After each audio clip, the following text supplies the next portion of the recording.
Muchas gracias, compañero diputado federal Pedro Aces, vicecoordinador del Grupo Parlamentario Morena aquí en la Cámara de Senadores. Muy buenos días, compañeras, compañeros de los medios de comunicación, que tengan un muy próspero 2025. Todavía es tiempo de seguir dando los parabienes, nos va a ir muy bien. Como lo han adelantado mis compañeros, hoy se va a hacer la declaración de constitucionalidad de la reforma que se hizo a la Constitución, valga la redundancia, en materia de salud, concretamente el fentanilo. Nuestro país está haciendo su parte en el combate a este flagelo terrible que es la adicción al fentanilo, y esperamos que el gobierno de Estados Unidos, nuestro gobierno, la compañera presidenta ha planteado la colaboración, la coordinación, el acuerdo, siempre muy claro que somos una nación independiente y soberana.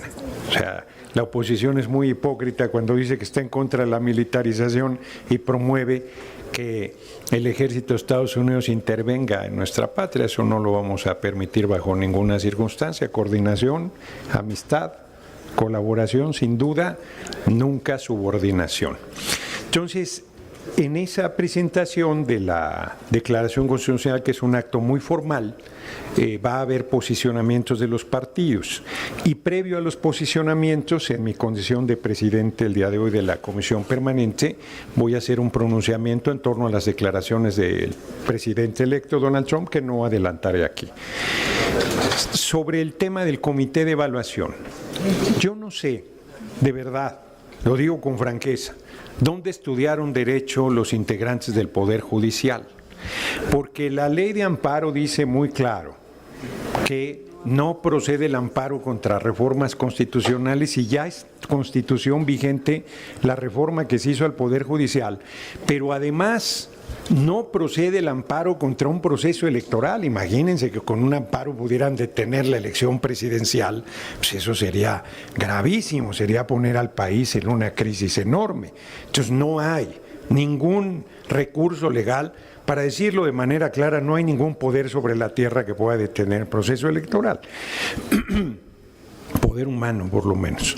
Entonces, es una determinación del Comité de Evaluación que no tiene sustento legal, que vuelve a las andadas el Poder Judicial, la Corte, quien la preside, a querer descarrilar la elección de las personas juzgadoras el primer domingo de junio de 2025. La elección de las personas juzgadoras va.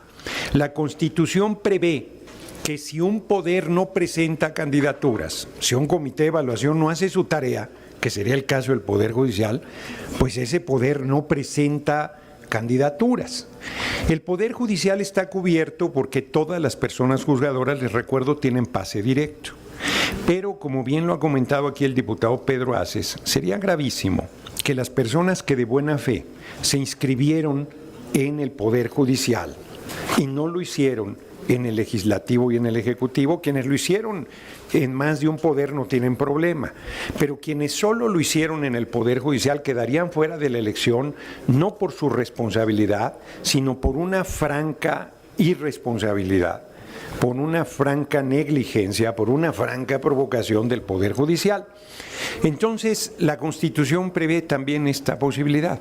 Dice que lo no previsto lo resuelve la mesa directiva y la Junta de Coordinación Política de la Cámara de Senadores. Les anunciamos desde ya que tomaremos el acuerdo para que todas las personas que se registraron vía el Poder Judicial sean integradas al proceso y si resultan en la insaculación serán candidatas en el proceso electoral del 1 de junio de 2025.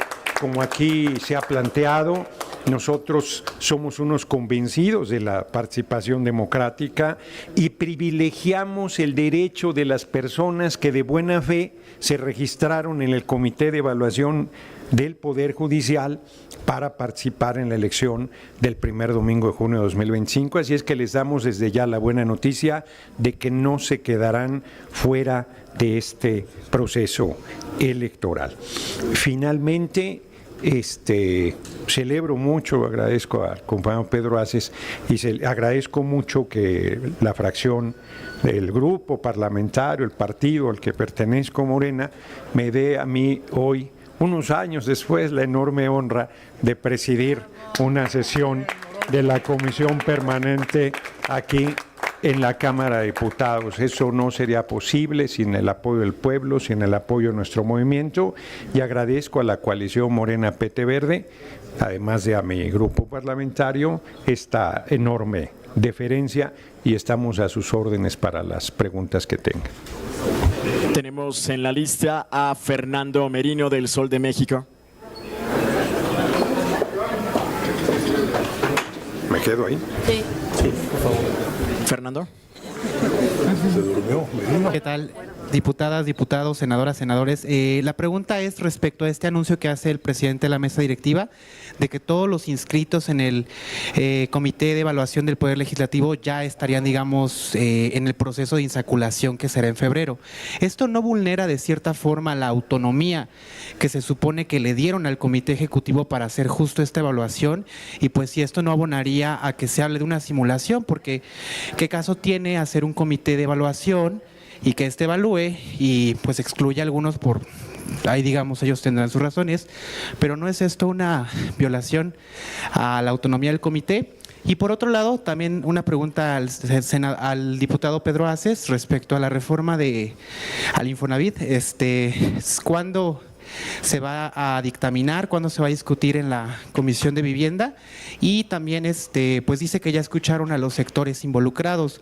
¿No sería, digamos, mejor haber hecho un parlamento abierto para que los ciudadanos pues escucharan estas conclusiones y no se quedaran únicamente en acuerdos pues ahí opacos entre los diputados y los sectores? Bueno, primero interpreto la pregunta, porque yo no dije que el Comité del Poder Legislativo garantice. Pues es obvio que el Comité de Evaluación del Poder Legislativo garantiza que todas las personas que se registraron y que al final salgan en la insaculación sean candidatas. Sí, por eso, ya iba para allá, entendí que hablabas del Poder Judicial.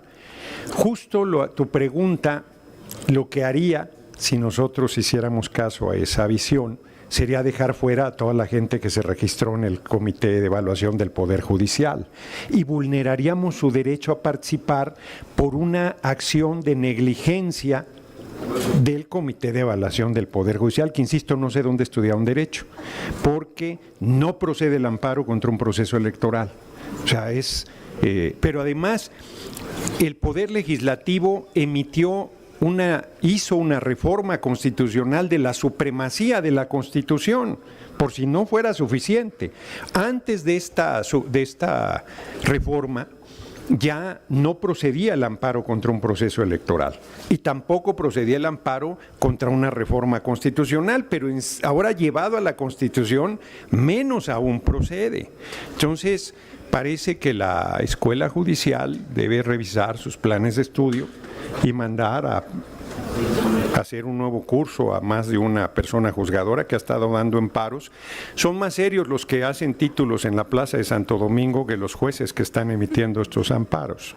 Entonces, lo que nosotros estamos garantizando es que todas las personas que de buena fe se registraron para participar sigan en el proceso. Va a ser más trabajo, pero se harán las entrevistas de esas personas.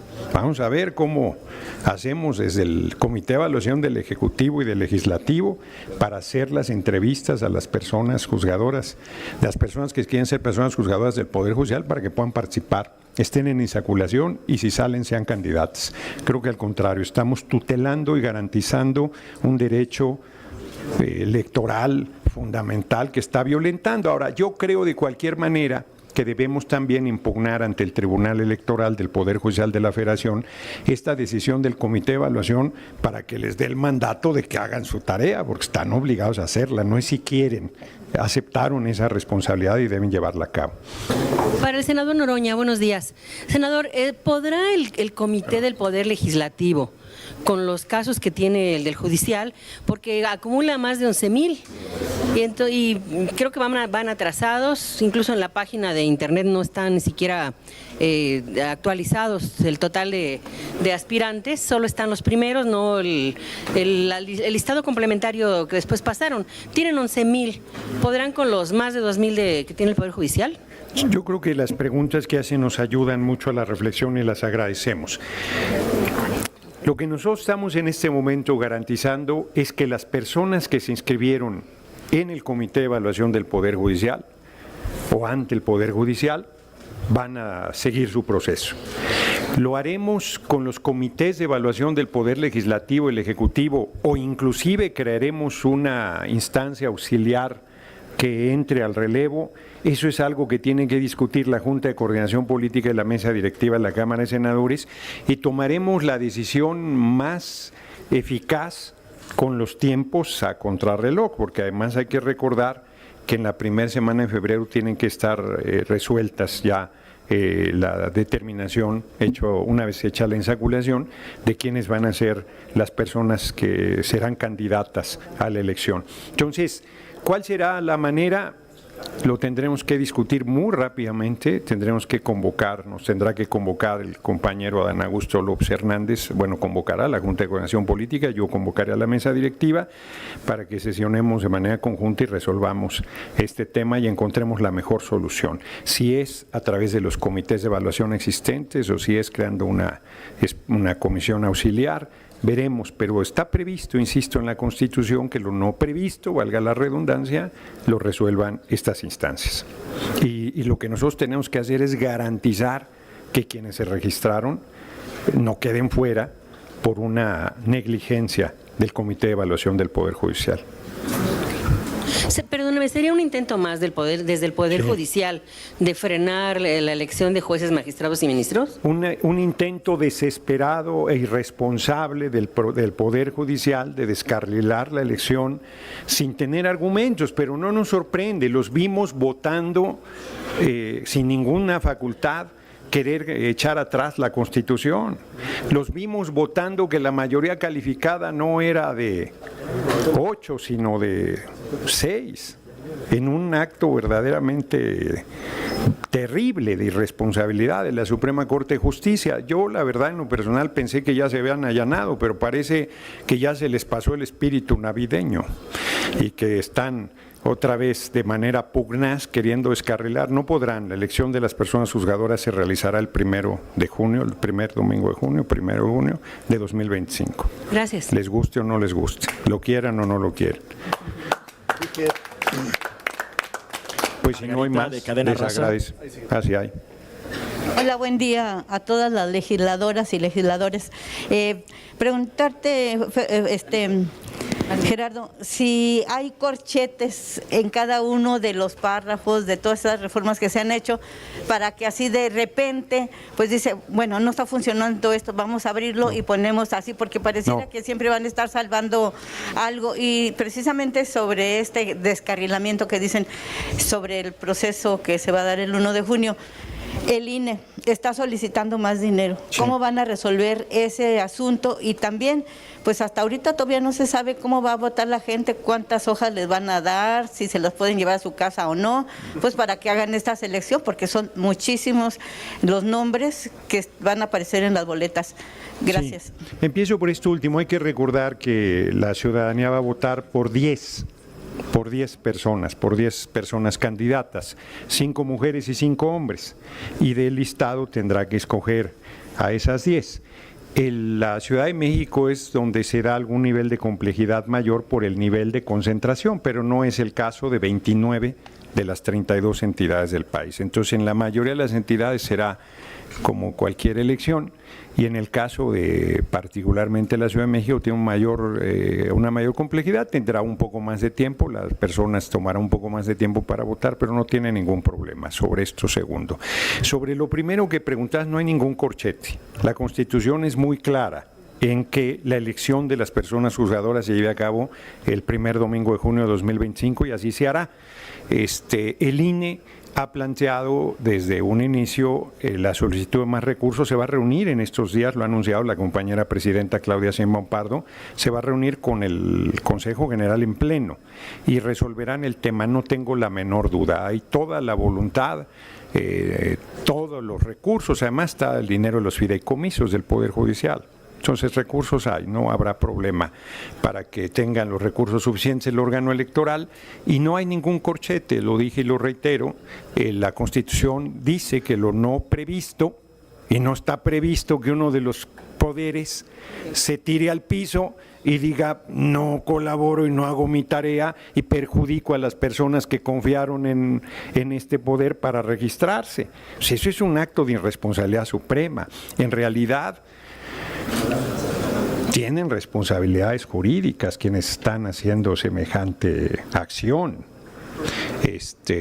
No estoy diciendo que vayamos a proceder contra ellos, solo estoy diciendo que cometen actos muy graves. Y frente a una situación no prevista, corresponde a la mesa directiva, a la Cámara de Senadores y a la Junta de Coordinación Política resolver. Y es el caso. Sí, no me voy a aguantar. Sí me sorprende que no les dé gusto que vamos a garantizar la participación de las personas que se registraron ante el Poder Judicial. Cualquiera reconocería que es una decisión correcta de poner por encima el derecho de la gente al capricho de un poder. O sea, ¿qué pasaría si el Poder Legislativo, el Poder Ejecutivo dijera, pues ya no sigo en el proceso, su comité de evaluación, y dejara a miles de personas que confiaron en la seriedad de este poder para participar en el proceso de elección? Nos caerían a palos. Me asombra que no tengan esa impresión del Poder Judicial, me asombra mucho, no quiero dejar de decirlo. Carlos Guzmán, de Aval Noticias.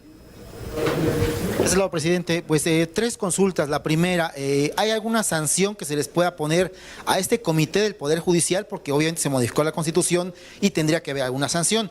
2, ahorita que hablaba de fideicomisos, la doctora Sheinbaum Pardo, la presidenta, hablaba en Palacio Nacional en su mañanera del día de ayer sobre el tema de los fideicomisos. Menciona que Nacional Financiera no ha regresado el dinero de los 15,000 millones y tantos a la Tesorería de la Federación. Ustedes, como Senado de la República y como permanente, harían un exhorto a que el Poder Judicial de una vez devuelva el dinero. Y 3, en el tema de los migrantes, ¿qué es lo que va a efectuar el Senado de la República y obviamente lo que es la permanente previo a esta esta ya toma de protesta de Trump, el cual ayer mencionó lo del tema del Golfo de México y todo lo que ya tenemos consabido? Muchas gracias. Sí, perdón, se me pasó un poco la primera, ando medio apeñado. La primera tiene que ver con las sanciones, si se va a haber alguna sanción. Sí, yo creo que la sanción es el repudio público, el que se van al basurero de la historia, en que quedan cada vez más evidenciados de que ese Poder Judicial tiene que cambiarse, que no respetan el derecho, no tienen honor, no tienen seriedad, no tienen responsabilidad. A mí me parece que esa es la sanción más grande. No hemos pensado. Ahorita comenté que están cometiendo una falta grave, pero no nos hemos planteado esa lógica. Sobre lo de los fideicomisos, es público. Tenemos una extraordinaria coordinación con nuestra compañera presidenta Claudia Sheinbaum Pardo.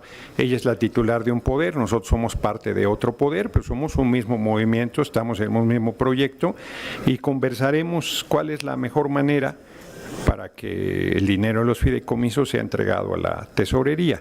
Y sobre lo último, pues el Golfo de México se va a llamar Golfo de México, pues América es todo el continente, así se ha llamado siempre. Hoy la compañera presidenta les dio una clase de historia, pues nos robaron 60% del territorio, buena parte de eso era México también, por eso se llama Golfo de México, pero además, pues en todo caso el presidente Donald Trump puede ponerle el nombre que quiera, pero lo va a pasar como a los del Estadio Azteca, que le cambiaron el nombre y todo el mundo le decimos Estadio Azteca porque es como se le conoce. El Golfo de México seguirá siendo Golfo de México durante el gobierno del presidente Donald Trump, después del gobierno del presidente Donald Trump, y cuando todos nos hayan olvidado seguirá llamándose Golfo de México.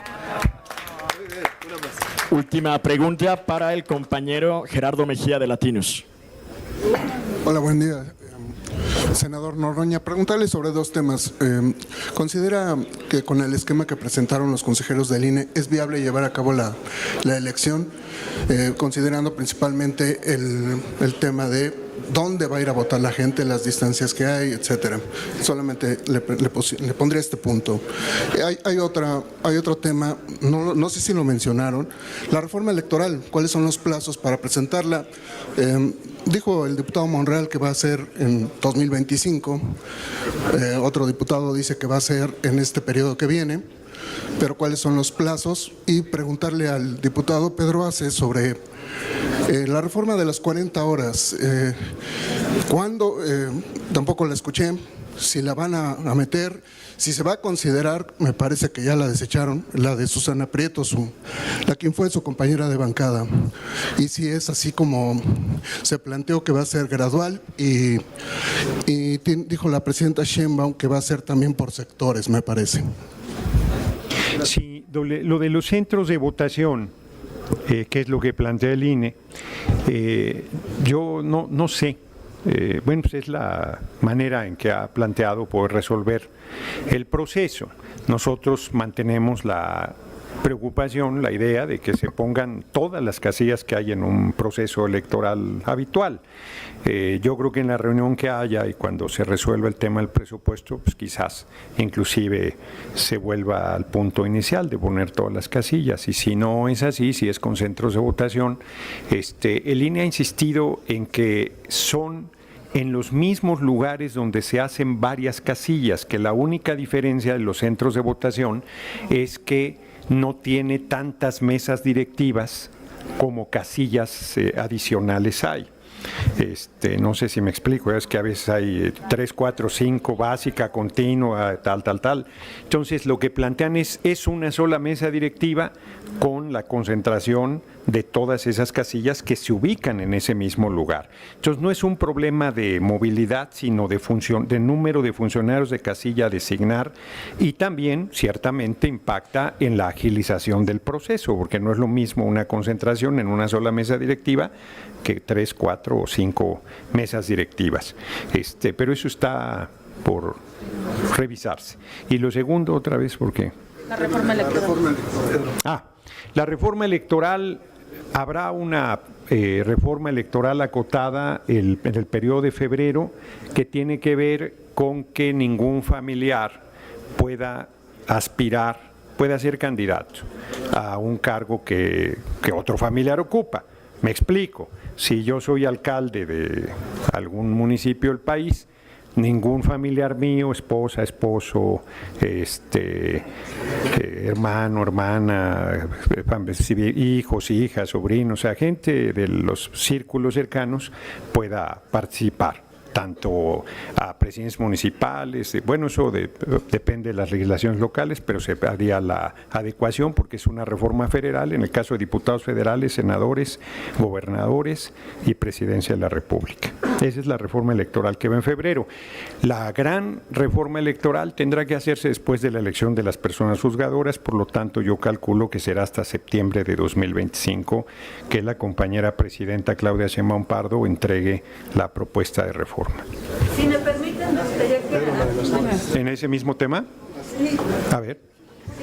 Preguntarte que, bueno, en la Constitución se prevé que el día de la elección las casillas se abren a las 8 de la mañana y terminan a las 6 si es que no hubiere gente formada.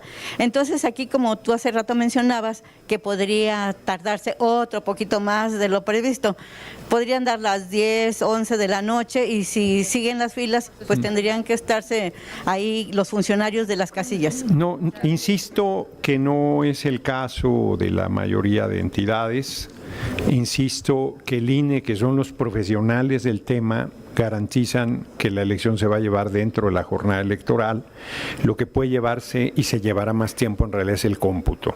Ahí sí, por la complejidad del número de candidaturas que hay y la diversidad de cargos existentes, sobre todo en lugares como la Ciudad de México y un par de entidades más. Entonces, no será el caso de las personas que van a votar, se dará en términos generales en los plazos que habitualmente se realizan. Sí, porque la mayoría tiene zonas serranas muy alejadas. Reitero, las casillas van a estar en el lugar que siempre, los centros de votación van a estar en el lugar donde siempre están las casillas. Eso no va a haber menos lugares de votación. Va a ser exactamente el mismo número de lugares de votación donde se instalan las casillas, pero será una mesa directiva. Eso es lo que plantea los centros de votación que el INE está planteando, pero que, insisto, puede modificarse y hacerse tantas mesas directivas como casillas han existido hasta este momento. Son cosas que no han acabado de definirse, pero los centros de votación, hasta donde nos explicaron las autoridades del INE, no implican que la gente tenga que hacer un desplazamiento mayor al que hacen en todo proceso electoral. Irán a votar, lo digo de manera muy clara.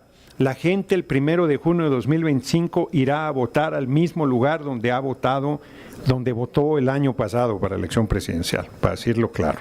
No va a tener que hacer un desplazamiento mayor.